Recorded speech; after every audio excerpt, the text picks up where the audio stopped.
Hello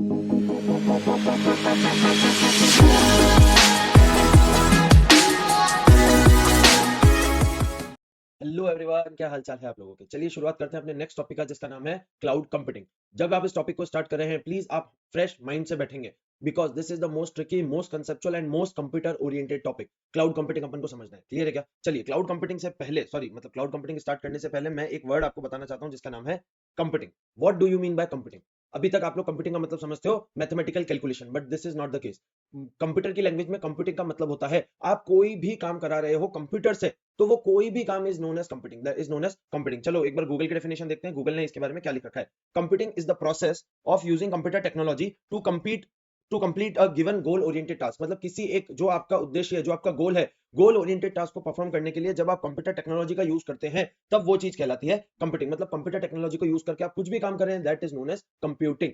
clear. और आसान शब्दों में इसके बारे में बात करते हैं, when a computer is doing any kind of work, when it's opening an application, editing an image, playing a song, ये सब क्या है, ये सब क्या है, ये सब क्या किसमें कवर होता है, कंप्यूटिंग के अंदर। किसके अंदर, कंप्यूटिंग के अंदर। मतलब जब आप अपने कंप्यूटर को ओपन करते हो, उसके अंदर कोई गेम खेलते हो, कोई वीडियो फाइल प्ले करते हो, कोई सॉफ्टवेयर ओपन करते हो, कुछ भी काम करते हो, that is known as computing, that is known as computing. तो कंप्यूटिंग की मतलब समझ में आया, मतलब हम कुछ प्रोसेसिंग कर रहे हैं, स्टोरेज कर रहे हैं, कुछ भी कर रहे हैं इन कंप्यूटर टेक्नोलॉजी, कंप्यूटर के अंदर, that is known as computing. I hope 100% computing वाला वर्ड माइंड में बैठा होगा। अब what do you mean by cloud. Cloud अपन सबको पता है, क्लाउड मतलब क्या होता है। क्लाउड मतलब क्या होता है, इंटरनेट। क्या होता है, इंटरनेट। बचपन में हमने देखा होगा, हम इस तरीके से एक डायग्राम बनाया करते थे, ये कंप्यूटर, ये कंप्यूटर, आपस में दोनों कैसे कनेक्टेड है, क्लाउड के जरिए। तो हमको लगता था अच्छा ये दोनों की जो नेटवर्क की रेज है वो ऊपर जाती है और क्लाउड के अंदर डेटा इंटरचेंज होता है। ऐसा नहीं है, ये क्लाउड सिर्फ इंटरनेट को शो करने का एक तरीका है। मतलब जब आपके दो कंप्यूटर किसी नेटवर्क के जरिए कनेक्टेड होते हैं और आपस में कुछ डेटा एक्सचेंज कर सकते हैं, तब उसको अपन बोलते हैं इंटरनेट के जरिए ये डेटा क्या हो रहा है, एक्सचेंज हो रहा है। बोलो यस। 100% क्लियर है क्या। चलो, तो क्लाउड का मतलब होता है इंटरनेट और कंप्यूटिंग का मतलब होता है doing any work on the computer technology. So इसको साथ में बोलेंगे क्लाउड कंप्यूटिंग। क्लाउड कंप्यूटिंग मतलब आप इंटरनेट को यूज करके जब आप कोई भी काम अपना कर रहे हो, कोई भी कंप्यूटिंग का काम कर रहे हो, using the internet using the cloud, that is known as cloud computing, that is known as cloud computing. Easy है 100%। चलो अब अपन कुछ और बात करते हैं, जैसे कि मान लो एक ऑर्गेनाइजेशन है जिसका नाम है टाटा। अब टाटा ने क्या कर रखा है, टाटा कंसल्टेंसी सर्विसेज, मैं पूरा लिख देता हूँ। हम लोग इसके अंदर बात करने वाले हैं Tata consultancy services. Tata consultancy services is a IT company, ये अपन सबको पता है। तो टाटा कंसल्टेंसी सर्विस ने क्या किया, इसने अपना एक क्लाउड बनाया। मतलब इसके पास कितने एम्प्लॉइज है, 4 से 5 लाख एम्प्लॉइज है इन टीसीएस, अलग अलग कंट्रीज में, अलग अलग स्टेट में, अलग अलग सिटीज के अंदर। क्लियर है क्या। सो 4 से 5 लाख लोगों के लिए अलग अलग जगह सिचुएटेड है, बट काम तो सब यहीं पर ही होगा, मतलब क्लाउड पे होगा। क्लाउड मतलब इंटरनेट के जरिए होगा। सारा जो डेटा पड़ा है वो किसके वहां पड़ा होगा, टीसीएस के ऑफिस में। अब टीसीएस ने क्या किया, टीसीएस की सपोज करो इतनी बड़ी बिल्डिंग है जिसके अंदर 15 या 20 फ्लोर है। तो टीसीएस ने क्या किया, एक फ्लोर को टोटली क्या बना दिया, सर्वर। क्या बना दिया, सर्वर। अब ये जो 4 से 5 लाख लोग हैं, ये इंटरनेट के जरिए, किसके जरिए, इंटरनेट के जरिए ये लोग क्या करते हैं, ये फ्लोर पे जो सर्वर पड़ा है इसके अंदर जो डेटा है उसको क्या करते हैं, एक्सेस करते हैं और वर्क अपना वर्क परफॉर्म करते हैं। ये क्या बात हुई, ये बात हुई कि ये 4 से 5 लाख लोग इंटरनेट क्लाउड को यूज करके अपने कंप्यूटिंग का काम कर रहे हैं। Yes, that is known as cloud computing, cloud computing. Clear है क्या 100%। एक और बात बताता हूं इसके अंदर। अब एक और चीज क्या होती है, फॉर एन एग्जाम्पल, एक कंपनी है CANK। क्लियर, हाँ हाँ मेरी कंपनी है। चलो CANK, इस कंपनी ने एक लेक्चर्स का प्लेटफॉर्म बनाया जिसके अंदर स्टूडेंट्स ऐप इंस्टॉल करके लेक्चर्स देख सकते हैं। आप एक बात बताना, जब आपका मोबाइल पे जो मेरे लेक्चर्स चलते हैं, वो लेक्चर्स जब चल रहे होते हैं, क्या आप इंटरनेट यूज करते हो, डेफिनेटली यस, बिकॉज कहीं ना कहीं एक कंप्यूटर पे मेरे सारे लेक्चर्स क्या है, सारे लेक्चर्स स्टोर्ड है। यस और नो। क्या अगर ये कंप्यूटर बंद हो जाए तो उस टाइम पे आप इंटरनेट को यूज करके भी क्या आप अपनी मोबाइल की एप्लीकेशन को यूज कर सकते हो, बिल्कुल भी यूज नहीं कर सकते। रीजन इज व्हाट, रीजन क्योंकि जिस कंप्यूटर पे सारे लेक्चर्स स्टोर है और जो आपको सर्व कर रहा है, जो आपको सर्विस दे रहा है किसकी, लेक्चर्स देखने की, अगर वो कंप्यूटर ही किसी कारण से बंद हो जाए, अगर वो सर्वर ही किसी कारण से बंद हो जाए, तो आप अपने मोबाइल पे लेक्चर्स एक्सेस नहीं कर सकते। क्लियर है क्या 100%। कभी अपन जैसे रिजल्ट या कोई ऐसी वेबसाइट चलाते हैं जहां बहुत ज्यादा ट्रैफिक है, तो सर्वर क्या हो जाता है, सर्वर हो जाता है क्रैश। और जब सर्वर क्रैश होता है तब आपके मोबाइल पे कभी भी वो वेबसाइट ओपन नहीं होती। क्या लिखा हुआ आता है, server error, website not found, इस तरीके के एरर्स आते हैं, बिकॉज दैट सर्वर क्या हो चुका है, सर्वर क्रैश हो चुका है, that server has been crash. Is it clear 100%। तो this is the basic idea of what do you mean by cloud और what do mean by cloud computing. यहां तक समझ में आया? चलिए इसी एग्जांपल को कंटिन्यू करते हैं आगे, इसी एग्जांपल को आगे कंटिन्यू करते हैं। हाँ, तो अगर सोचो कि मेरे को भी क्या करना पड़ रहा था, मेरे को भी ये जो जहां मेरे जिस सर्वर पे मेरे लेक्चर्स स्टोर थे, वो सर्वर के लिए मुझे एक सर्वर रूम बनाना पड़ता, स्पेसिफिकली रूम। उसके अंदर मुझे बहुत सारे हैवी हार्डवेयर, मतलब बहुत सारे हैवी कंप्यूटर्स लाने पड़ते, और उसके अंदर बहुत सारा इंफ्रास्ट्रक्चर मेंटेन करना पड़ता, जिससे मेरा सर्वर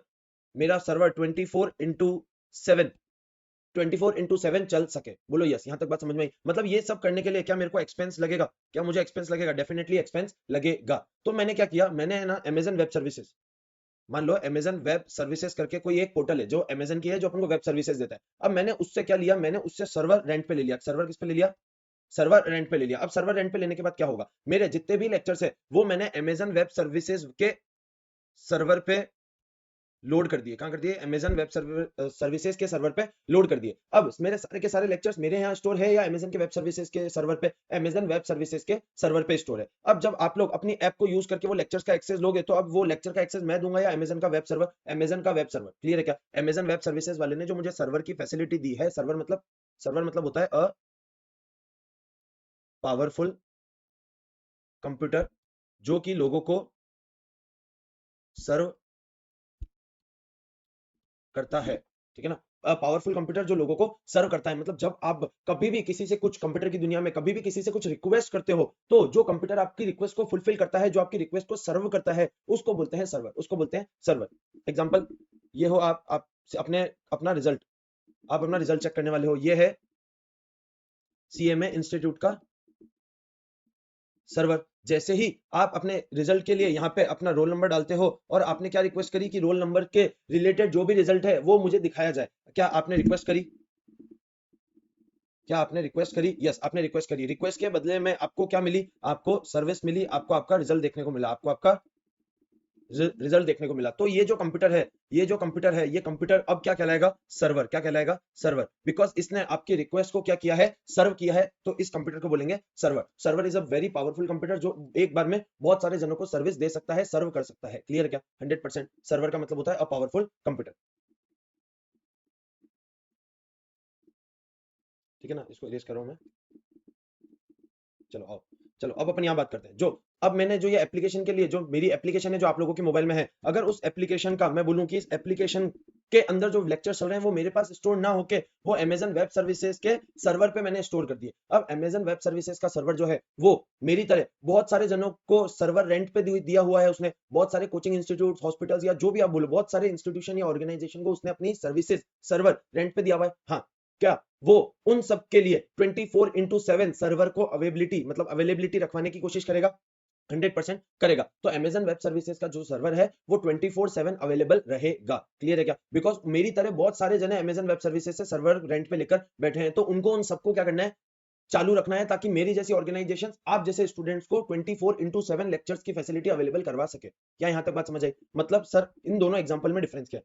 अब अपन पढ़ेंगे इन दोनों एग्जांपल में difference, that is very important. ये जो मैंने आपके ब्लू मार्क कर रहा हूं, ये क्या है और ये क्या है, दोनों में डिफरेंस क्या है? यहाँ पे टीसीएस वाले ने पूरे टीसीएस कंपनी का सर्वर रूम खुद ने बनाया है, सर्वर्स खुद ने मेंटेन किए हैं, हाँ या ना? 100%। और नीचे वाले के अंदर क्या हो रहा है? नीचे वाले के अंदर मैंने एक किसी पब्लिक सर्विसेज का, पब्लिक मतलब जो बहुत सारे पब्लिक के लिए अवेलेबल है, उन सर्वर से, उन सर्विस प्रोवाइडर से मैंने सर्वर रेंट पे ले लिया, this is known as public cloud. और ऊपर वाले को बोलते हैं प्राइवेट क्लाउड। पब्लिक क्लाउड और प्राइवेट क्लाउड, प्लीज यहां पे लिखेंगे, इंपॉर्टेंट वर्ड्स है। दिस इज प्राइवेट क्लाउड और this is public cloud. 100%। Why public और प्राइवेट? प्राइवेट मतलब यहाँ पे ये जो सर्वर रूम है जिसके अंदर सर्वर लगा हुआ है, इसको कोई भी एक्सेस कर सकता है या सिर्फ टीसीएस के एम्प्लॉइज? ओनली टीसीएस के एम्प्लॉइज। मतलब this server is only for the organisation, only for the private organisation, और प्राइवेट ऑर्गेनाइजेशन का नाम है टीसीएस। मतलब आप जब सिर्फ और सिर्फ अपनी कंपनी का, अपनी ऑर्गेनाइजेशन का डेटा स्टोर करने के लिए या प्रोसेस करने के लिए अगर कोई कंप्यूटर लगाते हो जो सिर्फ आप ही की कंपनी का काम करेगा, उसको बोलते हैं प्राइवेट क्लाउड, उसको बोलते हैं प्राइवेट क्लाउड। बट जब इन the case Amazon web services, क्या वो सिर्फ और सिर्फ अमेजन वेब सर्विसेज वालों को सर्विस कर रहा है, या सीएएनके या ऐसी बहुत सारी ऑर्गेनाइजेशन को सर्व कर रहा है? बहुत सारी ऑर्गेनाइजेशन को सर्व कर रहा है, तो इसको बोलते हैं पब्लिक क्लाउड। क्या बोलते हैं? सॉरी, क्या बोलते हैं? Public cloud. पब्लिक क्लाउड, और इसको बोलते हैं प्राइवेट क्लाउड। क्या यहां तक बात समझ में आई? 100%। आइए एक बार नोट्स पे चल के देखते हैं पब्लिक क्लाउड और प्राइवेट क्लाउड का मतलब क्या होता है। अब public cloud sells services to anyone on the internet. Internet पे कोई भी जना अगर उनसे सर्विस मांगेगा वो उनको सर्विस दे देंगे, मतलब अपना सर्वर रेंट पे दे देंगे। यहां तक बात समझ आई? Private cloud is a proprietary network और a data centre that supplies hosted services, जो सर्विसेज देता है किनको? लिमिटेड नंबर ऑफ पीपल, कुछ लिमिटेड नंबर ऑफ पीपल को, मतलब टीसीएस के अंदर जितने भी एम्प्लॉइज है सिर्फ उनको मैं सर्विस दूंगा, पूरी दुनिया को सर्विस नहीं दूंगा। With certain access and permission settings, किसको कितनी सर्विस देनी है वो मेरे को टीसीएस कंपनी बताएगी कि ये हमारा बहुत जूनियर स्टाफ है, इसको ज्यादा डेटा मत दिखा देना, ये हमारा सीनियर लेवल का स्टाफ है, इसको सारा डेटा दिखाना पड़ेगा। So according to the level in the organisation मेरे को उस बंदे को क्या सर्विस देनी पड़ेगी, क्लियर है क्या? बट मेरी सारी सर्विसेज क्या टीसीएस के एम्प्लॉइज के लिए है? हाँ, इसलिए यहाँ लिख रखा है only to a limited number of people, पूरी दुनिया को नहीं, only a limited number of people of TCS organisation. But in the case of Amazon web Services, उसके अंदर क्या होता है? अमेजन वेब सर्विसेज सिर्फ आपको सर्विस दे रही है, आपकी तरह बहुत ऑर्गेनाइजेशन को, बहुत सारी ऑर्गेनाइजेशन को। That is why that this Amazon web services की service is known as public cloud, is known as public cloud. Next, private और public, the goal of cloud computing is to provide easy scalable access to computing resources and IT services, मतलब अपने computing resources का access देना और IT की services देना। ये public या प्राइवेट कोई भी क्लाउड हो, बट ये क्लाउड कंप्यूटिंग का उद्देश्य है, क्लाउड कंप्यूटिंग का मोटिव है, क्लाउड कंप्यूटिंग का गोल है। क्लियर है क्या? Next examples, Google Docs, Microsoft 365, email services, Google Calendar, Skype, WhatsApp, Zoom, ये सारी की सारी क्लाउड कंप्यूटिंग के एग्जांपल है। आज आपकी डेट, आज आप लोग क्या मैसेज इधर से उधर भेजने का काम करते हो ओवर द इंटरनेट? क्या मैसेज भेजना और मैसेज रिसीव करना is a computing task? Yes. क्या आप उसको अपने ऑफलाइन कर सकते हो या ऑनलाइन जाना पड़ता है? ऑनलाइन जाना पड़ता है। दैट इज इंटरनेट के जरिए कोई भी काम करना, दैट इज क्लाउड के जरिए कोई भी कंप्यूटिंग की सर्विस करना, that is known as cloud computing, that is known as cloud computing. I hope cloud computing क्या होता है इसका बेसिक आइडिया और प्राइवेट और पब्लिक क्लाउड में डिफरेंस आपको समझ में आया होगा। Is it clear? चलिए नेक्स्ट टॉपिक स्टार्ट करते हैं। अब नेक्स्ट अपन को थोड़ा सा ना बच्चा कंप्यूटर टेक्नोलॉजी के बारे में समझना पड़ेगा कि कैसे कोई सॉफ्टवेयर प्रिपेयर किए जाते हैं। तो सबसे पहले आपको अगर कोई सॉफ्टवेयर बनाना है, आपको कोई अगर सॉफ्टवेयर बनाना है, एग्जांपल लें, एग्जांपल अपन लेते हैं व्हाट्सएप, फेसबुक या इंस्टा। आपको इस तरीके का अगर कोई भी सॉफ्टवेयर प्रिपेयर करना है तो आपको क्या करना पड़ेगा? कोडिंग करनी पड़ेगी। अपन को कोडिंग नहीं सीखनी है, बट एक बेसिक आइडिया आपको समझ में आना चाहिए। सबसे पहले, क्या आपका जो खुद का लैपटॉप है, आप लोगों का पर्सनल लैपटॉप होगा? यस। क्या आपके पर्सनल लैपटॉप पे आपको लगता है इतनी हैवी ऐप की कोडिंग करी जा सकती है? क्या इतनी हैवी ऐप की कोडिंग करी जा सकती है क्या? बिल्कुल भी नहीं, बिल्कुल भी नहीं। बिकॉज आपके एक एवरेज पर्सनल कंप्यूटर के अंदर स्पेस और रैम कितनी होती है? एग्जांपल लेता हूं, 8 GB तो है रैम और 1 TB है आपकी स्टोरेज। यस और नो? 8 GB रैम और 1 TB स्टोरेज के अंदर इतनी हैवी एप्स की कोडिंग नहीं करी जा सकती, नहीं करी जा सकती। तो इसके लिए हम क्या करेंगे? इसके लिए हमारे पास क्या ऑप्शन है? सर हम लोग ये काम कर सकते हैं कि हम लोग हमारे इस कंप्यूटर से इंटरनेट के जरिए किसी सर्विस प्रोवाइडर से सर्विसेज उधार ले सकते हैं, जिसके पास क्या होगा? पावरफुल कंप्यूटर होगा, जिसके पास क्या होगा? पावरफुल कंप्यूटर होगा। क्या यहां तक मेरी बात समझ में आई? अब अपन ने क्या किया, मैं कोई भी मेरा काम इंटरनेट के जरिए इसके पास भेजूंगा, ये अपने वहां पे मतलब क्लाउड के जरिए मैंने कोई काम भेजा, और क्लाउड के जरिए कोई काम भेजने के बाद वापस वो काम कंप्लीट होकर मेरे पास क्लाउड के जरिए रिटर्न हो गया। मैंने इस पर्सनल कंप्यूटर से, जिसके पास इतना ताकत या इतनी प्रोसेसिंग कैपेसिटी नहीं थी, उसके बावजूद मैंने क्लाउड कंप्यूटिंग मतलब इंटरनेट को यूज करके किसी और के यहाँ पे डेटा को भेज के और अपना काम करवा के वापस से डेटा मंगा लिया। ये एक काम हो सकता है क्या? क्या इससे आपकी कॉस्ट बचेगी? यस, बिल्कुल बचेगी। तो this is known as one point, मतलब ये भी एक पॉइंट हुआ, नामकरण अपन सब बाद में करेंगे। यहां तक बात समझ में आई? यस। अब क्या होता है, मैंने कोई डेटा वहां भेज दिया। अब मैं होता क्या है आपको थोड़ा सा डिटेल में बताता हूँ, just for the sake of general knowledge. अब क्या होता है, जब आप अपना पर्सनल कंप्यूटर चलाते हो और जब आप क्लाउड कंप्यूटिंग की सर्विस लेते हो, तो सपोज एक तरीके से आपको आपकी स्क्रीन में किसी और का कंप्यूटर, मतलब मैं किसी और का बोलने की जगह बार बार इसको बोलता हूँ AWS, Amazon web services, Amazon web services, Amazon web services वाले का जो कंप्यूटर है वो आपको आपकी स्क्रीन पे आपके यहाँ शो हो रहा है, उसको अपन बोलेंगे वर्चुअल सर्वर या वर्चुअल कंप्यूटर। समझने की कोशिश करो, फिजिकल क्या होता है? फिजिकल जिसको आप क्लियरली देख सकते हो, बट यहाँ पे अमेजन वेब सर्विसेज का जो एक पावरफुल सर्वर है, वो रेंट के जरिए आपकी स्क्रीन पे शो हो रहा है। आपके कंप्यूटर की प्रोसेसिंग पावर अभी भी वही है, अब आपकी कंप्यूटर की प्रोसेसिंग पावर 8 GB और 1 TB अभी भी वही है, बट आपके अंदर एक ऐप चल रही है, जिस ऐप को यूज करके आप कोई भी ऐसा हैवी काम, अपने कंप्यूटर का हैवी काम कहां करा सकते हो? Amazon वेब सर्विसेज के सर्वर पे। कैसे? इंटरनेट के जरिए डेटा भेजेंगे, वहां पे काम परफॉर्म होगा और वापस से वो इंटरनेट के जरिए वो काम हुआ मतलब जो डेटा को प्रोसेस करा है वो वापस आपके पास आ जाएगा। यस और नो?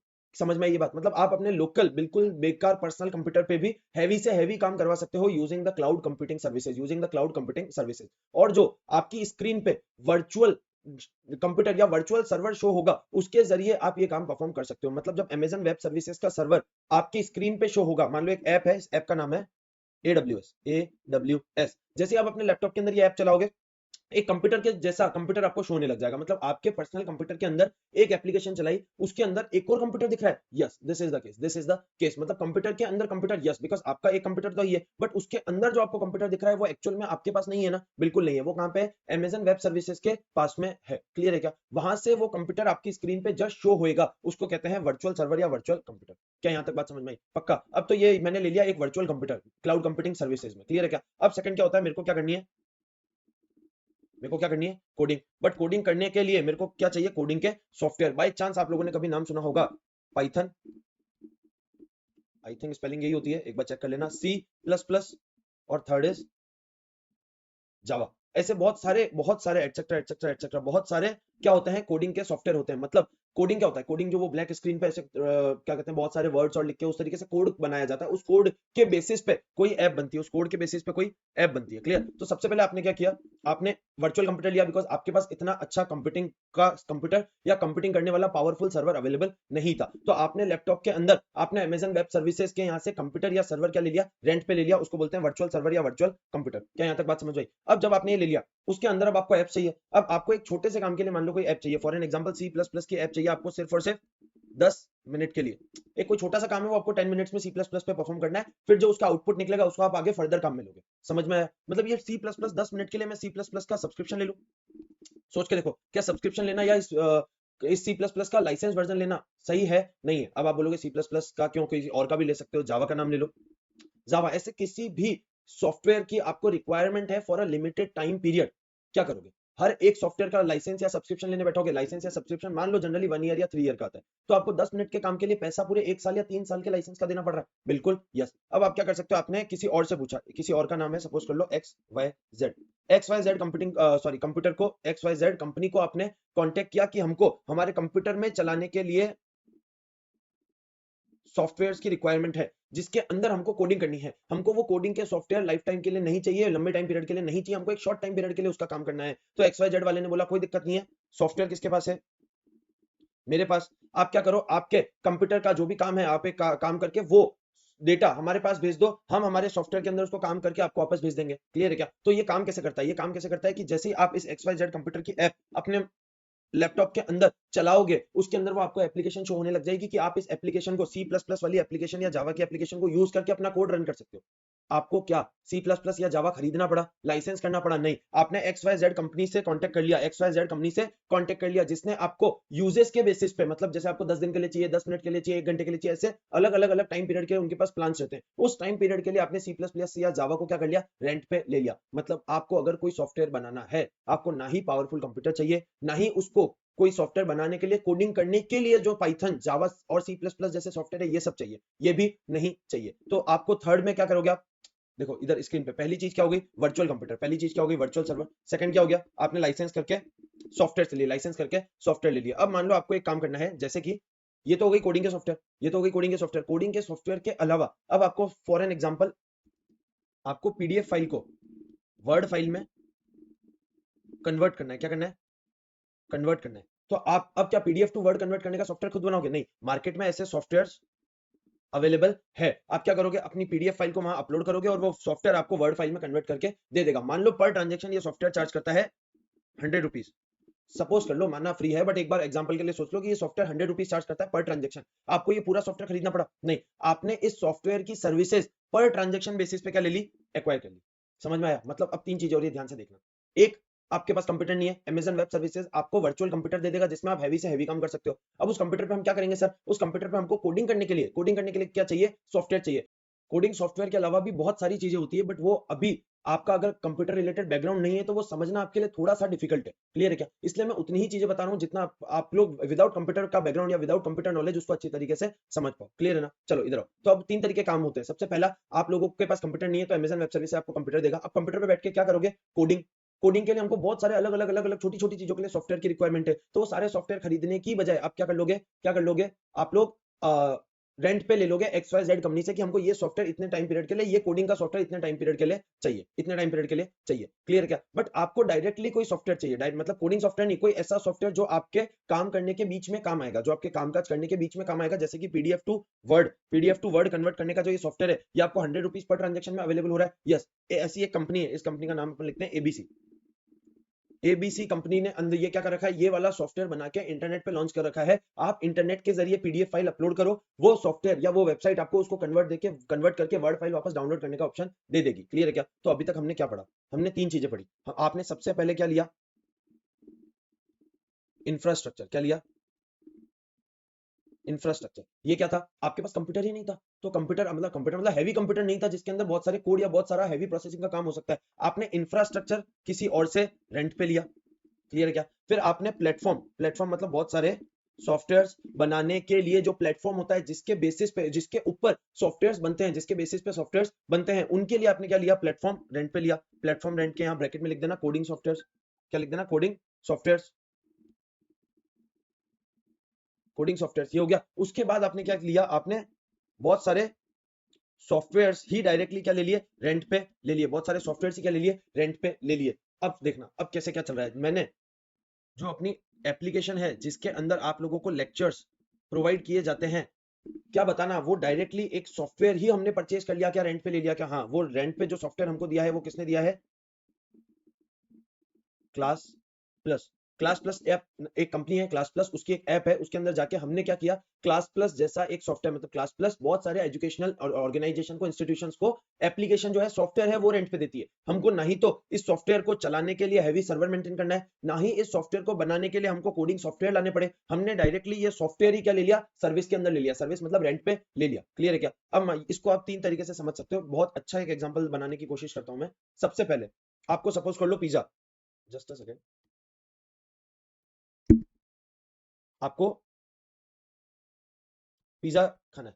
सबसे पहला काम क्या कर सकते हो? आप लोग जाओ और एक रेंट पे एक जगह लो, एक शॉप लो, उसके अंदर इक्विपमेंट सारे आपके लगाओ। क्लियर है क्या? और इक्विपमेंट लगाने के बाद उसके अंदर पिज्जा की जो रेसिपी है वो भी आप लोगों को खुद को बनानी है। क्लियर? वापस से बोलता हूँ, आपने क्या लिया? सबसे पहले शॉप जो है वो रेंट पे ली। शॉप रेंट पे ली। फिर इक्विपमेंट्स क्या? पिज्जा बनाने के इक्विपमेंट्स आप लोग क्या खुद लाए?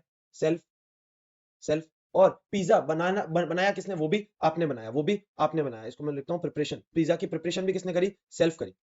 ध्यान से देखना। शॉप हमने रेंट पे ली। क्या शॉप को, बिल्डिंग्स को हम इंफ्रास्ट्रक्चर बोलते हैं? यस। तो सबसे पहले आपने काम क्या किया? शॉप रेंट पे ली। उसके बाद अगर सिर्फ शॉप रेंट पे लोगे तो उसके बाद उसको पिज्जा बनाने के लिए इक्विपमेंट, जैसे ही सॉफ्टवेयर बनाने के लिए कोडिंग सॉफ्टवेयर, कोडिंग प्रोग्राम, जावा, सी प्लस प्लस, पाइथन, ये सब आपको खुद से घर से लेकर आने पड़ेंगे। क्लियर? बिकॉज उन लोगों ने आपको सिर्फ एक कंप्यूटर दिया है, सिर्फ एक वर्चुअल पावरफुल सर्वर दिया है, उसके अंदर कोडिंग के प्रोग्राम आप इंस्टॉल करोगे, फिर इंस्टॉल करने के बाद कोडिंग करोगे और बाद में आप सॉफ्टवेयर प्रिपेयर करोगे। क्लियर है क्या? तो इक्विपमेंट भी आपको खुद को लाने पड़े और आपने पूरी की पूरी कोडिंग करके जो फाइनल सॉफ्टवेयर बनाया, जो आपका ये क्लास प्लस वाला था, सपोज कर लो ये क्लास प्लस का सॉफ्टवेयर भी आपने खुद ने बनाया। क्लियर है क्या? सेकंड ऑप्शन में क्या हो सकता है?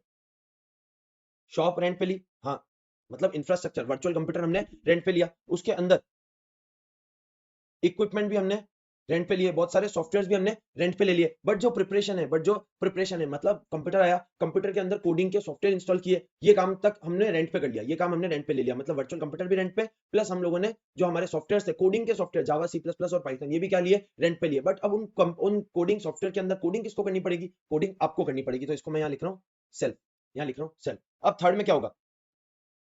शॉप रेंट, इक्विपमेंट रेंट और प्रिपरेशन भी रेंट।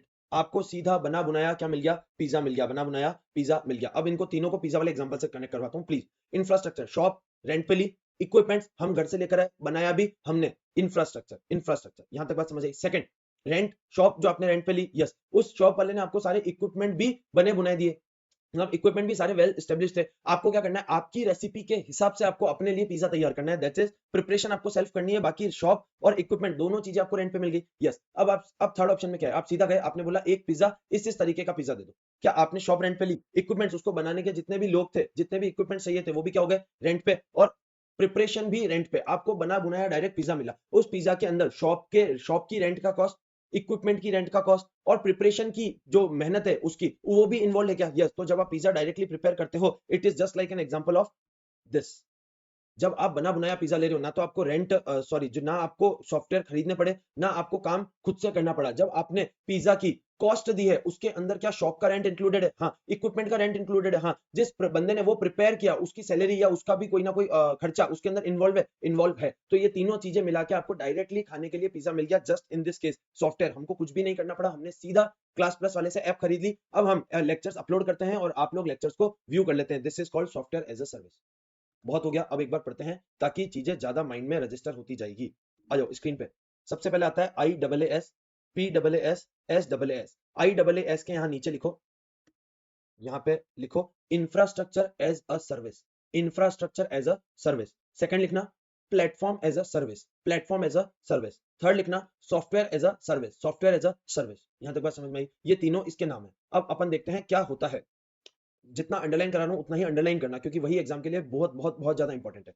IaaS मतलब infrastructure as a service provider such as Amazon web services supply a virtual server. मैंने बोला था उन्होंने हमको वर्चुअल सर्वर या वर्चुअल कंप्यूटर हमारे यहाँ दे दिया। हाँ। एंड स्टोरेज कई बार वो उसके साथ साथ हमको स्टोरेज कैपेसिटी भी देते हैं। क्लियर है क्या? As well as application programming interface that let users migrate, underline, let users migrate workloads to a virtual machine, to a virtual machine. मेरे कंप्यूटर पे बहुत सारा वर्कलोड हैंडल करने की कैपेसिटी नहीं है, बिकॉज मेरे पर्सनल कंप्यूटर में 8 GB रैम है, 1 TB स्टोरेज है। क्लियर? बट मैंने ये वर्कलोड माइग्रेट कर दिया किस पे? वर्चुअल सर्वर पे, वर्चुअल कंप्यूटर पे। वापस पढ़ो, लेट यूजर्स माइग्रेट, माइग्रेट मतलब shift workloads to a virtual machine, to a virtual server. This is called infrastructure as a service. Example, sorry आगे और पढ़ते हैं, एग्जांपल लिखेंगे। Users have an allocated storage capacity, उनको एक एलोकेटेड स्टोरेज कैपेसिटी मिलता है, and can start stop access और configure the VM and storage as desired. जितना उनको चाहिए उतना वो ले सकते हैं। इसका एग्जांपल के साथ कनेक्ट करवाना पड़ेगा। वापस आओ स्क्रीन पे। जब अपन ने ये वर्चुअल सर्वर लिया, तो वर्चुअल सर्वर आपको कितनी कैपेसिटी का चाहिए वो भी आप डिफाइन कर सकते हो। फॉर एन एग्जांपल मैंने बोला यार मेरे को वर्चुअल सर्वर चाहिए जिसके अंदर 20 सॉरी जिसके अंदर 20 GB तो होनी चाहिए रैम और 10 TB होनी चाहिए हार्ड डिस्क। इस कॉन्फ़िगरेशन का मेरे को एक वर्चुअल सर्वर चाहिए। समझ में आ रहा है? मतलब आपने एक कंप्यूटर के अंदर कंप्यूटर रेंट पे ले लिया, उस कंप्यूटर की कॉन्फ़िगरेशन, उस कंप्यूटर की कैपेसिटी आपको बतानी पड़ेगी। अब कोई एक दूसरी कंपनी है जिसको और पावरफुल कंप्यूटर चाहिए था, उसने क्या बोला? 100 GB की रैम और 500 TB की स्टोरेज। अमेजन के पास सब है, अमेजन के पास जितना बोलोगे आप उतना है, बिकॉज है बहुत सारे लोगों को सर्व करता है। हाँ, तो उसने आपको इस कॉन्फ़िगरेशन का पीसी, किस कॉन्फ़िगरेशन का कंप्यूटर वर्चुअली प्रोवाइड कर दिया। यहाँ पे आपको अगर कम चाहिए था तो अमेजन वेब सर्विसेज ने इस कॉन्फ़िगरेशन का कंप्यूटर मशीन सर्वर कंप्यूटर आपको क्या कर दिया? प्रोवाइड कर दिया। कैसे? वर्चुअली। कैसे? Virtually. This is called virtual machine या वर्चुअल सर्वर। 100% क्लियर है क्या? पक्का? allocated storage capacity and can start, stop, access and configure as desired. जितना मुझे चाहिए उतना मैं ले सकता हूँ। क्लियर है क्या? एग्जांपल लिखेंगे, इसको यहाँ पे आपको आपकी लैंग्वेज में लिखना है। जितना भी अपन ने एक्सप्लेन किया है ना IaaS के अंदर, इंफ्रास्ट्रक्चर एज अ सर्विस के अंदर, वो आपको अपनी लैंग्वेज के अंदर यहाँ पे लिखना पड़ेगा। क्लियर है क्या? जैसे कि हमने अमेजन वेब सर्विसेज से, अब बिल्कुल अपनी व्हाट्सएप लैंग्वेज में लिखना कि हमने अमेजन वेब सर्विसेज से एक मशीन, एक सर्वर वर्चुअली रेंट पे लिया, बिकॉज हमारे पास इतना पावरफुल कंप्यूटर नहीं था। ये यहाँ पे आप लिखोगे। क्लियर? सेकंड, इन पास मॉडल, इन पास मॉडल मतलब इन platform as a service model, cloud providers host development tools on their infrastructure। मतलब डेवलपमेंट टूल्स मतलब सॉफ्टवेयर को डेवलप करने के लिए, बनाने के लिए टूल्स। क्या वो सॉफ्टवेयर हो सकते हैं जो कोडिंग के अंदर हेल्प करते हैं? Yes. Yes, sorry, users access these tools over the internet, access these tools over the internet, users access these tools over the internet. Web portals और गेटवे सॉफ्टवेयर, और गेटवे सॉफ्टवेयर अभी तक यहां तक ही बढ़ो। गेटवे सॉफ्टवेयर मतलब होता है उन सॉफ्टवेयर को यूज करने के लिए एक मिड का सॉफ्टवेयर। पाइथन को यूज करने के लिए XYZ कंपनी का सॉफ्टवेयर मुझे डालना पड़ा, और XYZ कंपनी के सॉफ्टवेयर के अंदर पाइथन, C++ या जावा यूज करने के ऑप्शन थे। सो जो ये XYZ कंपनी का सॉफ्टवेयर है, this is known as gateway software, this is known as gateway software, this is the gateway to accessing the development software या डेवलपमेंट टूल्स। क्लियर क्या? PaaS is used for general software development. Generally आपको कोई software develop करना है तो उसके लिए जो आपको कोडिंग के सॉफ्टवेयर चाहिए, डेवलपमेंट टूल चाहिए, वो आप किसी सर्विस प्रोवाइडर से ले सकते हो। And many pass providers host the software after it's develop, many pass provider host the software after it's develop. और कोई भी काम बहुत सारे सॉफ्टवेयर क्या बन रहे होते हैं और उसके बाद बनने के बाद उसको पास मतलब प्लेटफॉर्म एज अ सर्विस पे इंस्टॉल कर दिया जाता है ताकि इन फ्यूचर लोग बाग उसका यूज ले सके। ध्यान रखने वाली बात है यहाँ पे आपको डेवलपमेंट टूल्स की बात कर रखी है, development software. This is not a normal software, these are development software, मतलब जो सॉफ्टवेयर को डेवलप करने के लिए टूल्स और सॉफ्टवेयर काम आते हैं वो आपको प्लेटफॉर्म एज अ सर्विस में मिलेंगे। क्लियर है क्या? नीचे आते हैं software as a service. Software as a service में मतलब आपको बना बुनाया सॉफ्टवेयर मिलेगा। सबसे पहले मशीन आई, उस पर आपने कोडिंग सॉफ्टवेयर लिए, कोडिंग सॉफ्टवेयर से कोडिंग करके आपने फाइनली एक सॉफ्टवेयर बनाया। व्हाट्सएप भी किसी ना किसी कोडिंग के जरिए बना होगा। मान लो व्हाट्सएप, मान लो बना है जावा, जावा के सॉफ्टवेयर पे कोडिंग करी तब जाके व्हाट्सएप का सॉफ्टवेयर बना। तो सबसे पहले कंप्यूटर, कंप्यूटर के ऊपर जावा का सॉफ्टवेयर और जावा के सॉफ्टवेयर के अंदर कोडिंग करके आपने उसके ऊपर व्हाट्सएप बनाया। तो ये 3 लेयर होगी। सबसे नीचे वाली अगर रेंट पे लोगे तो इंफ्रास्ट्रक्चर, जावा रेंट पे लोगे तो प्लेटफॉर्म, और डायरेक्ट व्हाट्सएप ही रेंट पे ले लिया, that is your software as a service. क्या आप लोग सॉफ्टवेयर, आपने व्हाट्सएप सॉफ्टवेयर रेंट पे ले रखा है? हाँ, माना रेंट चार्ज नहीं होता, बट इनिशियली व्हाट्सएप वाले ने बोला था कि we will charge $1 for a year. अगर वो ऐसा चार्ज करता तो क्या आप सॉफ्टवेयर को आपने रेंट पे ले लिया? हाँ, हम लोग डायरेक्ट मैसेजिंग के लिए व्हाट्सएप का बना बुनाया सॉफ्टवेयर हमने रेंट पे ले लिया ताकि हम हमारा डायरेक्टली काम परफॉर्म कर सकें। This is known as software as a service, this is known as software as a service. पढ़ना चालू करते हैं। SaaS is a distribution model that delivers software application over the internet. These applications are often called web services. Users can access SaaS applications and services from any location. Underline, access SaaS application from any location using a computer or mobile device that has an internet access. Internet access, WhatsApp को access करने के लिए internet चाहिए। क्या computer या mobile चाहिए। मतलब हम किसी की भी सॉफ्टवेयर एज अ सर्विस को लेने के लिए हम लोगों को इंटरनेट चाहिएगा, प्लस हमारा खुद का एक कंप्यूटर चाहिएगा, क्योंकि आपके कंप्यूटर के अंदर ही तो आप वो सॉफ्टवेयर यूज कर सकते हो। Yes, in the SaaS model users gain access an application software. Users को उन एप्लीकेशन सॉफ्टवेयर और डेटाबेसेस की क्या मिल जाती है? एक्सेस मिल जाती है। क्या मिल जाती है? एक्सेस मिल जाती है। इतनी सी बात है, 100% क्लियर। अब यहाँ पर भी आपको और यहाँ पर भी आपको अपनी लैंग्वेज के अंदर जितना भी मैंने समझाया है वो सब अपनी लैंग्वेज के अंदर लिखना है। This is very very very very important. Clear है क्या? पक्का?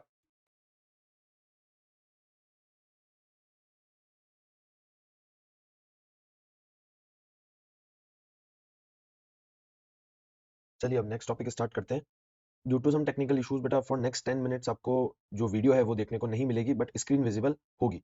चलिए स्टार्ट करते हैं क्लाउड कंप्यूटिंग के benefits. What are the cloud computing benefits? सबसे पहला, कॉस्ट मैनेजमेंट। आप लोगों को बहुत ज्यादा खुद का कैपिटल कॉस्ट नहीं इनकर करना पड़ता अगर आप क्लाउड इंफ्रास्ट्रक्चर को यूज कर रहे हो तो। फॉर एन एग्जांपल, अगर आपको अपना खुद का प्राइवेट क्लाउड सेटअप करना है तो प्राइवेट क्लाउड सेटअप करने के लिए बहुत हैवी कॉस्ट आती है। आपको बहुत सारे कंप्यूटर के इंस्ट्रूमेंट्स, इक्विपमेंट्स और पूरा का पूरा आईटी इंफ्रास्ट्रक्चर तैयार करना पड़ेगा। But if you are using public cloud, then ये जो कॉस्ट होती है कौन सी? Capital cost reduces significantly. So this is the first point, cost management. आपको सब कुछ अपने खुद से मेंटेन करने की जरूरत नहीं है। You can take the cloud services from the cloud vendors just like Amazon web services. उन लोगों से आप सर्विसेज ले सकते हो क्लाउड की और आप अपना काम कर सकते हो without incurring a substantial cost in IT infrastructure. As organization don't have to spend massive amounts of money buying and maintaining equipments. तो इस तरीके से आप अपनी कॉस्ट को क्या कर सकते हो? रिड्यूस कर सकते हो। Next is what? Data and workload mobility. What do mean by word mobility? मतलब आप इधर उधर फ्रीली रोम कर सकते हो। फ्रीली रोम कर सकते हो। रोम मतलब आप इसको क्लाउड की सर्विसेज को एनीवेयर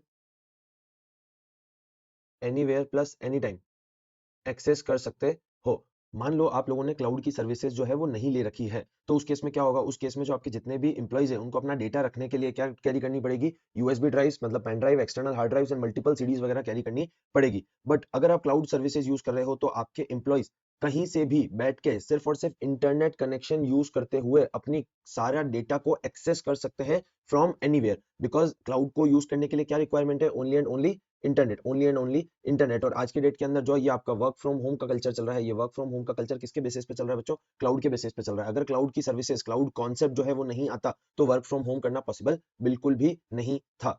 क्लियर? पक्का? चलिए नेक्स्ट आता है business continuity and disaster recovery plan. अब ध्यान से सुनना। पहले मान लो अगर क्लाउड नहीं होता तो क्या होता? आप लोग सारा जो डेटा है वो आप ही के कंप्यूटर के अंदर रखते। मतलब ये जो आपका कंप्यूटर है और इसी के अंदर क्या है? डेटा। अब किसी कारण से मान लो ये कंप्यूटर पूरा का पूरा क्या हो गया? क्रैश हो गया। क्या हो गया? क्रैश हो गया। तो क्या होगा? आपका सारा का सारा डेटा भी गया। बट अगर आपने क्लाउड सर्विसेज ले रखी है तो क्या होगा? आप इस कंप्यूटर पे काम कर रहे हो बट आपका सारा डेटा कहाँ पड़ा है? अमेजन वेब सर्विसेज के सर्वर पे। तो मान लो आपका ये जो कंप्यूटर है वो किसी कारण से क्रैश भी हो गया, कोई दिक्कत, कोई टेंशन लेने की जरूरत नहीं है। जो सारा आपका डेटा है वो कहाँ पे? अमेजन वेब सर्विसेज के सर्वर पर कहाँ है? स्टोर है। तो आपको आपके डेटा की चिंता करने की जरूरत नहीं है। Data is secure and safe on the servers of Amazon web services. जरा इस लाइन को वापस पढ़ना चालू करेंगे। The biggest worry for organisation in digital landscape is data loss. आज की डेट में सबसे ज्यादा दिक्कत किस चीज की है? डेटा लॉस की। Storing data in the cloud guarantees that users can always access their data even if their devices laptop और स्मार्टफोन्स आर इनऑपरेबल। मतलब आपका जो है कंप्यूटर वो इनऑपरेबल हो गया है, उसको आप ऑपरेट नहीं कर सकते। क्या करेंगे उस केस में? उस केस में हम लोग हमारे डेटा को क्लाउड से एक्सेस कर लेंगे, अगर आपने क्लाउड की सर्विसेज ले रखी है तो। क्लियर है क्या? इसको बोलते हैं business continuity and disaster recovery. मतलब जब आपका कोई डिजास्टर आ जाता है, डिजास्टर मतलब आपका कंप्यूटर या मोबाइल फोन जो खराब हो जाता है, तो उस केस में आप अपने बिजनेस को कैसे चलाओगे? बिकॉज बिजनेस चलाने के लिए क्या चाहिए होता है? डेटा। डेटा चाहिए ना। और आपका खुद का जो कंप्यूटर था जहाँ डेटा था वो तो इनऑपरेबल हो गया है। अब क्या करेंगे अपन? क्या करेंगे? अगर अपन ने क्लाउड सर्विसेज ले रखी हो तो हम हमारा डेटा को क्लाउड पे स्टोर कर देंगे ताकि हम लोग कभी भी उस डेटा को यूज कर सकें। क्लियर है क्या? 100%। चलो एक बार वापस गो थ्रू करते हैं। बेनिफिट जो है वो 3 है। पहला है कॉस्ट मैनेजमेंट, आपकी कॉस्ट कम हो जाएगी। सेकंड है मोबिलिटी, सिर्फ इंटरनेट को यूज करके आप एनीवेयर एनी टाइम क्लाउड को एक्सेस कर सकते हो। Next is business continuity and disaster recovery. अगर इन केस आपका मोबाइल फोन या स्मार्टफोन इन ऑपरेबल हो जाता है तो उस केस के अंदर आप लोग क्लाउड की सर्विसेज के जरिए, मतलब अगर आपने क्लाउड की सर्विसेज ले रखी है तो आपके जो डेटा को किसी और डिवाइस से एक्सेस कर सकते हो। बिकॉज क्लाउड पे पड़े हुए डेटा को एक्सेस करने के लिए you just need an internet connection, that's it. Clear है क्या? चलिए अब अगर अपन ने तारीफ कर दी तो बुराइयां भी करनी पड़ेगी। सम डीमेरिट्स या concerns related to cloud computing. Cloud computing सबसे पहला होता है, क्या आप डेटा आपके पास पड़ा है या क्लाउड वाले के पास? क्लाउड वाले के पास। क्या आपको उस पर पूरा भरोसा है? सर थर्ड पार्टी है ना, हम पूरा भरोसा कैसे कर सकते हैं? तो वो किस तरीके से हमारे सेंसिटिव इंफॉर्मेशन को हैंडल कर रहा है हमको वो नहीं पता। हमने अमेजन वेब सर्विसेज के पास हमारा सेंसिटिव डेटा रख दिया, हमने उसको बोला भाई सेंसिटिव डेटा है संभाल के रखना, उसने बोला हाँ हाँ कोई चिंता नहीं है। बट आपको नहीं पता कि उसने क्या क्या सिक्योरिटी के कंट्रोल, सिक्योरिटी लगा रखी है to protect your data. So there is lack of transparency regarding sensitive information entrusted to the cloud provider is handle. मतलब जो क्लाउड प्रोवाइडर हैंडल कर रहा है आपकी सेंसिटिव इंफॉर्मेशन, वो किस तरीके से हैंडल कर रहा है उसके लिए आपको कोई ट्रांसपेरेंसी नहीं है। आपको कुछ नहीं पता कि वो किस तरीके से कर रहा है। क्लियर है क्या? पक्का? Okay. Next is cloud unpredictability. Cloud unpredictability, this is just आपको एक एग्जांपल देना पड़ेगा इसको समझाने के लिए। फॉर एन एग्जांपल मान लो सीएमए इंस्टीट्यूट का आज है रिजल्ट डे।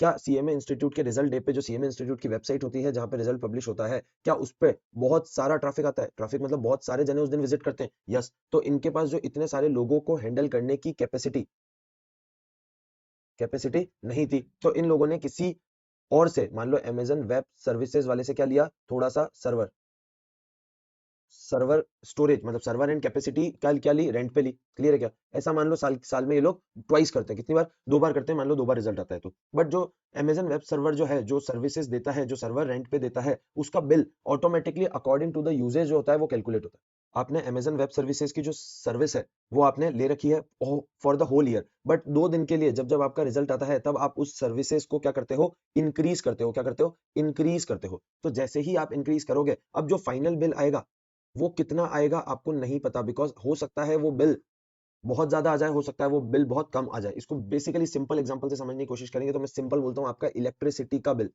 क्या आप कैलकुलेट करके या मेरे को 100% श्योरिटी के साथ बता सकते हो क्या कि इस महीने का आपका घर का इलेक्ट्रिसिटी का बिल XYZ अमाउंट आएगा? XYZ, चलो अब काम करते हैं, अपन ये लेते हैं कि फॉर एन एग्जांपल आपका हमेशा 5000 आता, बट क्या आप 5000 की गारंटी ले सकते हो कि हमारा इलेक्ट्रिसिटी का बिल 5000 ही आएगा, ना 1 रुपया ज्यादा ना 1 रुपया कम? नहीं। बिकॉज इलेक्ट्रिसिटी का बिल किस चीज पे डिपेंड करता है? On your usage, on your usage. अगर आपकी यूजेज ज्यादा होगी, अगर आपकी यूजेज ज्यादा होगी तो ऑटोमेटिकली जो बिल है वो ज्यादा आएगा। अगर यूजेस कम होगी तो ऑटोमेटिकली बिल कम आएगा। Final bill, you can not predict the final bill because this bill is based on your uses. Clear है क्या? 100%। अब एक बार लाइंस पढ़ना चालू करेंगे, बहुत ईजी है। चलिए पढ़ते हैं। The concept pay as you go, underline करना इंपॉर्टेंट वर्ड है। Pay as you go subscription plan, जितना आप यूज करोगे उतना आपको पे करना पड़ेगा for use, for cloud use. Along with scaling and resources, scaling मतलब मैंने आपको बताया सिर्फ 2 दिन के लिए मैं मेरे सर्वर की कैपेसिटी को इंक्रीज कर देता हूँ।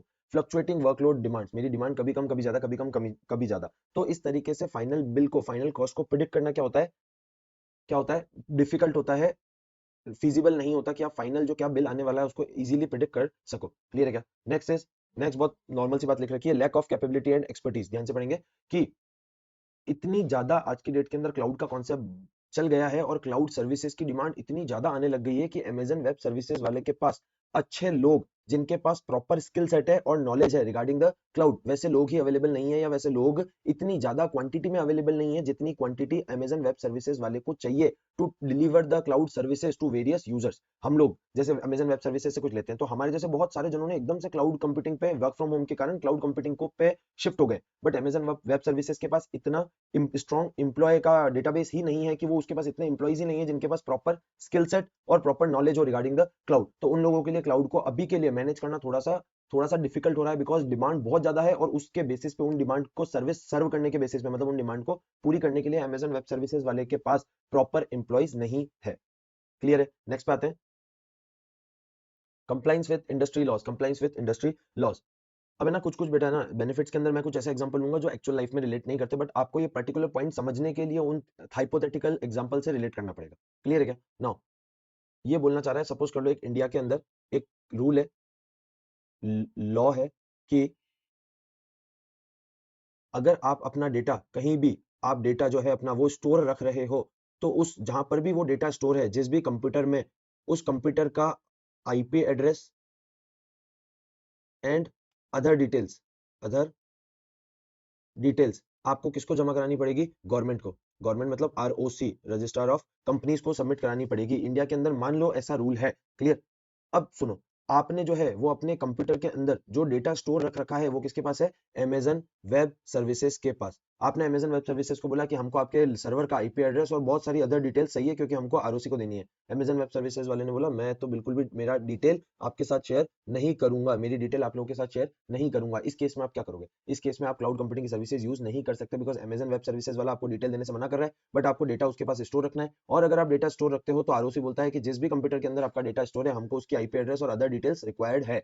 अब क्या करोगे? So this is a disadvantage. पढ़ेंगे, when transferring data from on premises local storage, मतलब ऑन प्रीमाइस मतलब आपके खुद के पास जो स्टोरेज थी उसका तो आप डेटा, सॉरी, आईपी एड्रेस और डिटेल्स गवर्नमेंट को दे सकते थे, बट जब आपने क्लाउड इनटू क्लाउड, मतलब जब आपने अपने डेटा को क्लाउड पे शिफ्ट किया, तो it is difficult to manage the compliance with industry regulation through a third party. आप ये थर्ड पार्टी के जरिए अपने इंडस्ट्री का, इंडस्ट्री मतलब जो आपकी जहां पर भी है आपके लॉज एंड रेगुलेशंस का, आप फॉलो नहीं कर सकते। This is a disadvantage, this is a disadvantage. Easy है क्या? Next, cloud performance. अब आपको जब मैंने ये वाला एग्जांपल दे रहा था कि आपका खुद का कंप्यूटर जो क्या हो गया, खराब हो गया, तो उसके अंदर का डेटा भी क्या हो गया? इनऑपरेबल हो गया, मतलब आप अपने, आपका खुद का कंप्यूटर क्रैश हो गया तो आप अपने डेटा को यूज नहीं कर सकते। आप इसमें क्लाउड के केस में आपका खुद का कंप्यूटर खराब हो गया, बट फिर भी आप किसी और कंप्यूटर से क्लाउड को एक्सेस कर सकते हो। यस, बिल्कुल, ये बात 100% अपन ने बोली थी, बट इन केस में अपन को, आपके पक्का आपके माइंड में एक थॉट आया होगा कि अमेजन सर्वर ही क्रैश हो जाए, तो वैसा ऐसा चांसेस बहुत कम होते हैं, बिकॉज इनके पास बहुत सारे जनों का डेटा रहता है, तो ये लोग बहुत अपना 100% देते हैं कि हमारा सर्वर जो है वो क्रैश ना हो।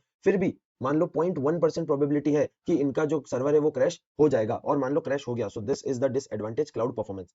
Provider outage. प्रोवाइडर आउटेज क्या लिखो ब्रैकेट करके? Server crash of cloud server, cloud server crash, sorry,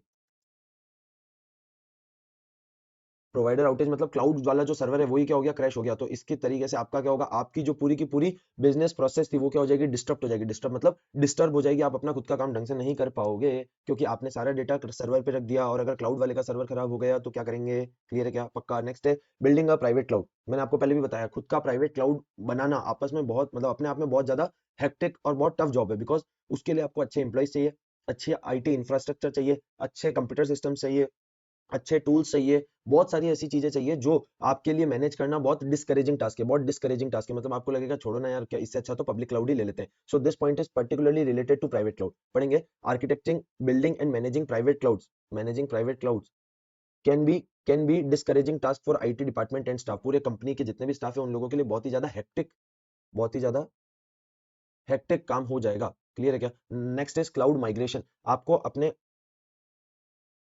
जो ऑर्गेनाइजेशन है उसका डेटा, जब आप फर्स्ट टाइम, नोट करना, जब आप फर्स्ट टाइम किस पे?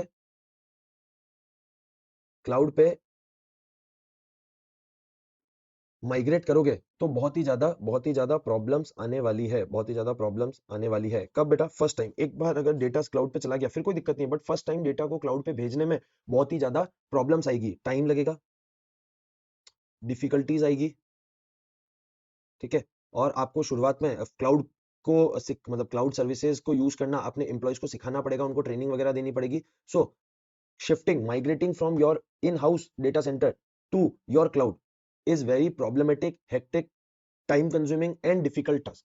This is this point saying the process of moving application and other data to a cloud, underline करना, moving other data to a cloud infrastructure often causes complications. बहुत ही ज्यादा complications आते हैं. क्या हो सकता है? बहुत ज्यादा टाइम लग सकता है, take longer than anticipated and go over budget. और इस वजह से ये ट्रेनिंग वगैरह देने में आप लोगों को क्या हो सकता है, बजट जो है वो ज्यादा भी हो सकता है, बजट ज्यादा भी हो सकता है. क्लियर है क्या? नेक्स्ट पढ़ेंगे वेंडर लॉक इन. अच्छा पॉइंट है, ये बोलना चाह रहा है,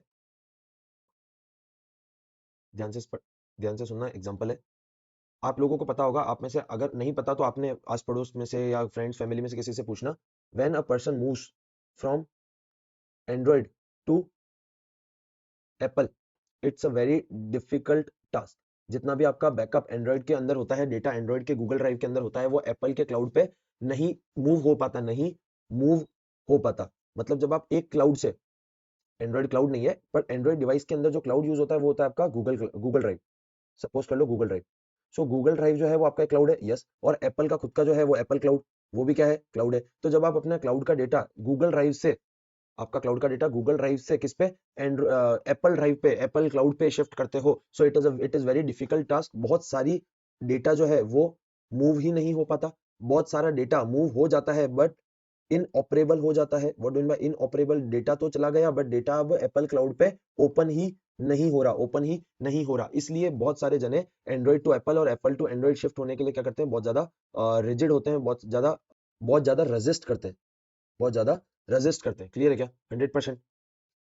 सो एक पॉइंट को वापस पढ़ेंगे. Switching between cloud providers can cause significant issues. This includes technical incompatibilities, मतलब एक का डेटा दूसरे क्लाउड में कंपैटिबल नहीं है. तो इस तरीके से आपको बहुत ज्यादा कॉस्ट भी इनकर करनी पड़ जाती है डेटा को माइग्रेट करने में. माइग्रेट यहाँ पे क्या है, migrate from one cloud to another cloud. But इससे ऊपर जो अपन ने पढ़ा था क्लाउड माइग्रेशन बचा, ये क्या था, आपके खुद के अभी जो आपके डेटाबेस के अंदर, मतलब आपके सीडीज, पेन ड्राइव्स और हार्ड ड्राइव्स में जो डेटा था उसको आप फर्स्ट टाइम पे कहाँ शिफ्ट कर रहे हो, क्लाउड पे शिफ्ट कर रहे हो. प्लीज आपको यहाँ पे लिखना पड़ेगा इन फ्यूचर एग्जाम पर्पस के लिए. यहाँ एक हैशटैग लगाओ, यहाँ पे डबल हैशटैग लगाओ. Clear?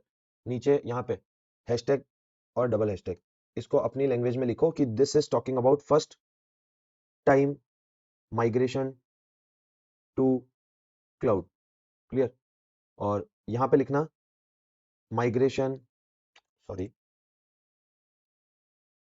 Migration from one cloud to another cloud. ठीक है ना? From one cloud to another cloud. Next आता है बहुत ही बेसिक सा, इसको आप अगर इग्नोर करेंगे तो भी चलेगा. इसका एग्जांपल बहुत हाइपोथेटिकल एग्जांपल अपन को लेना पड़ेगा. सपोज कर लो, वापस बोल रहा हूँ, हाइपोथेटिकल एग्जांपल है. गूगल ड्राइव जो एक्सेप्ट करता है वो डेटा एक्सेप्ट करता है पीडीएफ के अंदर. क्लियर? आपका आपका जो एप्पल क्लाउड है वो एक्सेप्ट करता है मान लो वर्ड फाइल के अंदर, सपोज कर लो. और जो आपका वन ड्राइव है, माइक्रोसॉफ्ट का वन ड्राइव, ये एक्सेप्ट करता है सपोज कर लो एक्सेल के अंदर. अब आपके ऑर्गेनाइजेशन के पास एक तरीके का डेटा हो सकता है, मल्टीपल टाइप ऑफ डेटा हो सकता है आपके ऑर्गेनाइजेशन के पास. मल्टीपल टाइप ऑफ डेटा हो सकता है आपकी ऑर्गेनाइजेशन के पास. अब क्या करोगे, आप अपना पीडीएफ का डेटा गूगल ड्राइव पे स्टोर करोगे, ये वर्ड पे, और एक्सेल वाला वन ड्राइव पे. आपको सोच के बताना, आपको एक क्लाउड मैनेज करना पड़ा या आपको तीन अलग अलग जनों से क्लाउड सर्विसेज लेनी पड़ी, तो ये आपके लिए बहुत इजी टास्क लग रहा है आपको, या बहुत ज्यादा हेक्टिक और बहुत ज्यादा टाइम कंज्यूमिंग, बहुत ज्यादा एरर वाला काम लग रहा है? बिल्कुल, बहुत सारी एरर्स हो सकती है. आपने कभी वर्ड का गलती से गूगल ड्राइव पे अपलोड कर दिया तो सो बहुत सारी कॉम्प्लिकेशंस हो सकती है. सो this is very general doubt कि जो आपका एक पॉइंट है कि हम वन, जो आपका वन या जनरल क्लाउड कंप्यूटिंग का चैलेंज है कि भाई हम लोग एक ही जनरल क्लाउड यूज करेंगे, वो उस चीज के लिए बहुत बड़ा डिसएडवांटेज है. Because every cloud is different. So multi cloud deployments, मतलब data over multiple clouds can disjoin the effort. मतलब आपको बहुत डबल या बहुत बाहर एफर्ट डालने पड़ेंगे to address the general cloud computing challenge, कि हम लोगों को एक ही जनरल क्लाउड बनाना है. ये उसका क्या है, एक चैलेंज है. बिकॉज इसके अंदर अलग अलग क्लाउड अलग अलग तरीके की चीजें सपोर्ट करते हैं और इसलिए आपको अपना डेटा है वो मल्टीपल क्लाउड्स पे रखना पड़ेगा. So this is a type of very big disadvantage और big concern related to cloud computing. Clear है क्या? एक बार वापस से सिर्फ और सिर्फ इसके हेड पॉइंट्स गो थ्रू करेंगे. सबसे पहला क्लाउड सिक्योरिटी. हमारा डेटा क्लाउड वाले के पास पड़ा है, वो उसको किस तरीके से हैंडल कर रहा है we don't know. Cost unpredictability. जितना हम यूज करेंगे उतना बिल आ जाएगा, बट कितना बिल आएगा हम लोग एक्जैक्टली फाइनली प्रिडिक्ट मतलब एक्जैक्ट अमाउंट प्रिडिक्ट नहीं कर सकते. Lack of compatibility and expertise. आज की डेट के अंदर जितनी क्लाउड कंप्यूटिंग की डिमांड इंक्रीज हो रही है उस तरीके से क्लाउड सर्विस प्रोवाइडर्स के पास प्रॉपर स्किल सेट वाले और नॉलेज वाले एम्प्लॉइज जो है वो नहीं है. Compliance with industry laws. हम हमारा इंडस्ट्री लॉज एंड रेगुलेशन का कंप्लाइंस थर्ड पार्टी के जरिए नहीं कर सकते. Cloud performance. हम अच्छे से काम कर पाएंगे या नहीं कर पाएंगे डिपेंड ऑन द क्लाउड. हमारा कंप्यूटर तो क्रैश नहीं हुआ बट क्लाउड वाले का सर्वर जो हो गया वो क्रैश हो गया. Clear. Next, building a private cloud. हम लोग प्राइवेट क्लाउड अपने आप में बनाना हमारे आईटी डिपार्टमेंट और स्टाफ के लिए बहुत डिस्करेजिंग टास्क है, मतलब बहुत हेक्टिक टास्क है. Cloud migration. फर्स्ट टाइम जब आप अपने डेटा को क्लाउड पे शिफ्ट करते हो तो this is very a time consuming and क्या कहते हैं ना ओवर बजट प्रोसेस. आपको ट्रेनिंग देनी पड़ेगी और बहुत सारा काम करना पड़ेगा. Vendor lock in. दो क्लाउड के बीच में जब आप डेटा माइग्रेट कर रहे हो तो इसके अंदर आपको बहुत ज्यादा सिग्निफिकेंट इश्यूज का सामना करना पड़ेगा. उसके अंदर कुछ इश्यूज होते हैं जैसे टेक्निकल इनकम्पेटिबिलिटीज और उसको सॉल्व करने के लिए आपको बहुत सारी एडिशनल सब्सटेंशियल कॉस्ट इनकर करनी पड़ेगी. नेक्स्ट है management of multiple clouds. Every cloud is different, तो हमको अगर हमारा डेटा रखना है तो हमको मल्टीपल अलग अलग क्लाउड पर रखना पड़ेगा जो उस टाइप के डेटा को सपोर्ट करते हैं. तो ये एक बहुत बड़ा चैलेंज है अपने आप में जनरल क्लाउड कंप्यूटिंग के रिगार्डिंग. क्लियर है क्या? Because this is not a general cloud computing ना. आपको हर एक क्लाउड के लिए अलग हर एक तरीके के डेटा के लिए अलग अलग क्लाउड सर्विसेज लेनी पड़ रही है. बोलो यस. 100% क्लियर क्या? This completes your cloud computing topic.